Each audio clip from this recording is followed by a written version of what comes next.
Magandang araw mga kachika. Nagbabalik tayo sa Kwento't Kapihan. Promise, kwentuhan lang, walang mali siya. Na kung saan lahat ng paksa ay ginagawang kwela, ngunit may pakapupulutan ng aral. Sabi nga ni Kuya Kim, lamang ang may alam.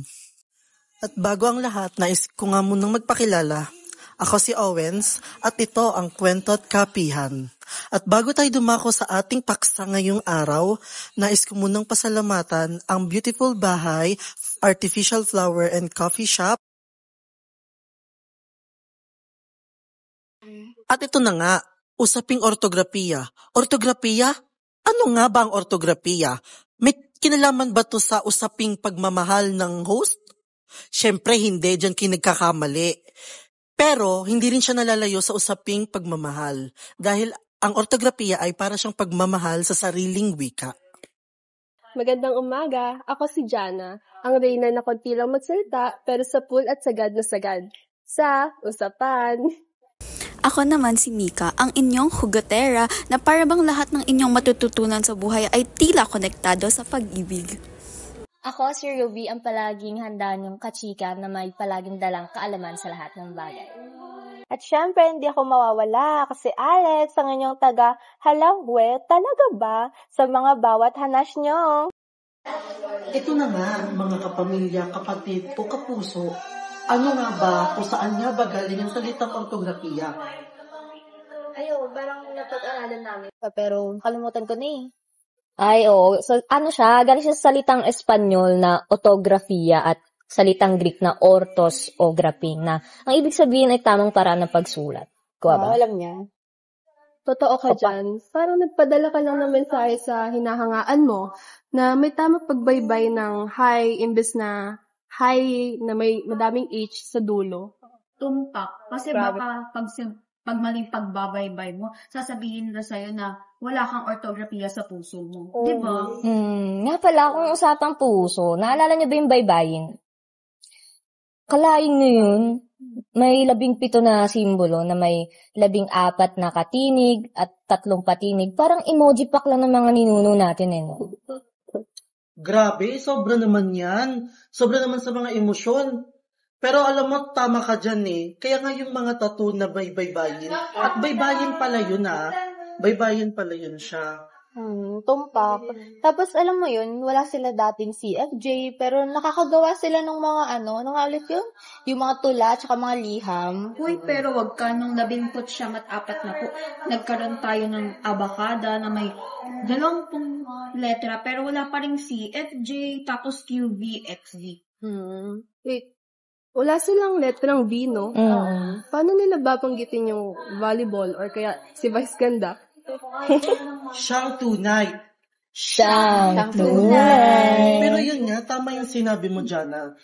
Paano din kagaya nung fiesta? Imbes na fiesta, pista. Diba? Siyang tunay. Siyang tunay. Uy, pero nung 1,987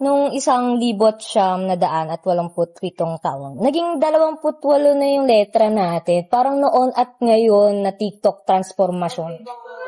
Kaya kung dating simpleng jowa ka lang, ngayon meron ka ng pogi at may poche. Ay, sobra. Baka ka naman dyan. Ito naman. So, ito, dumako na tayo sa ating susunod naman na paksa. Ito naman ay ang grapema. May diba mga, ano ba kayo sa grapema? Di ba yung titik? Ito yung mga letra. Parang mga bida lang sa pelikula.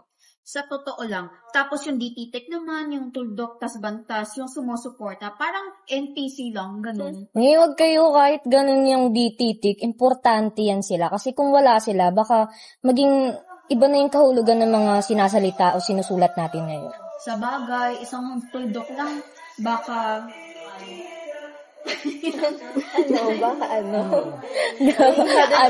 Nagugutan niya kung papakiran ko na siya eh. Ano daw? Yung nais mong ipahiwatig sa akin na para mo kong sinasaktan. Sa bagay kasi, isang tuldok lang, baka masira na kayo eh. Wala, nasiraan na. Oo nga pala, nasiraan na. Nananakit ka masyado eh, no? Pauwi na kita.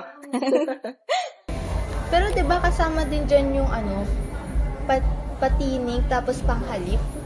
Oo, kasama. Oo, yung pantig, yun yung parang bawat beat ng parang dun sa rap, yung, di ba?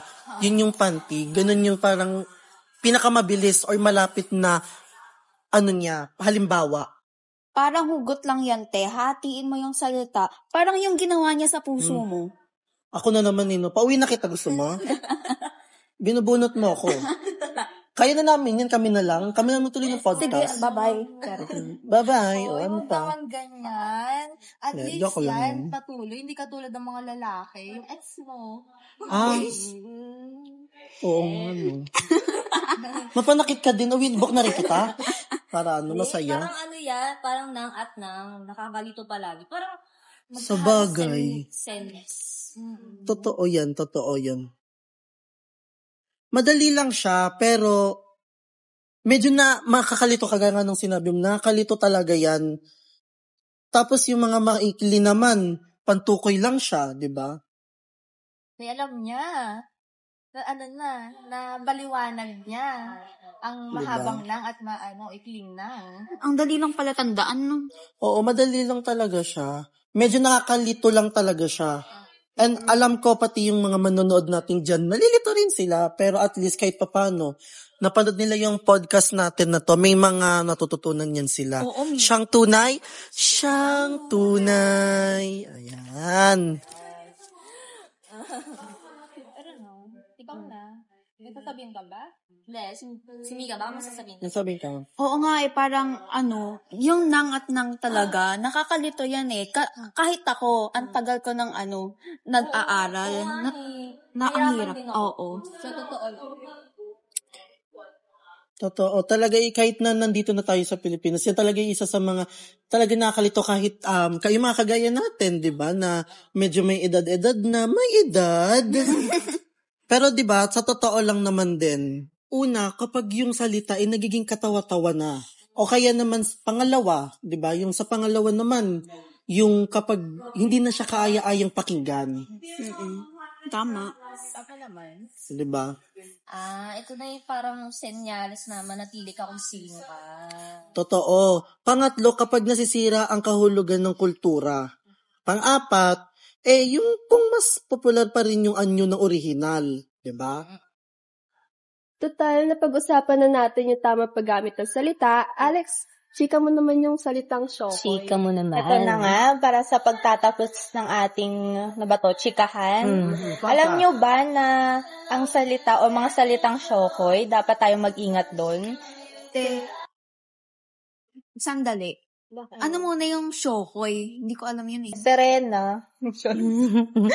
Ano nga ba? Ano ba yun? Hindi, yun yung shokoy kasi. Base yan sa pagkakaalam ko.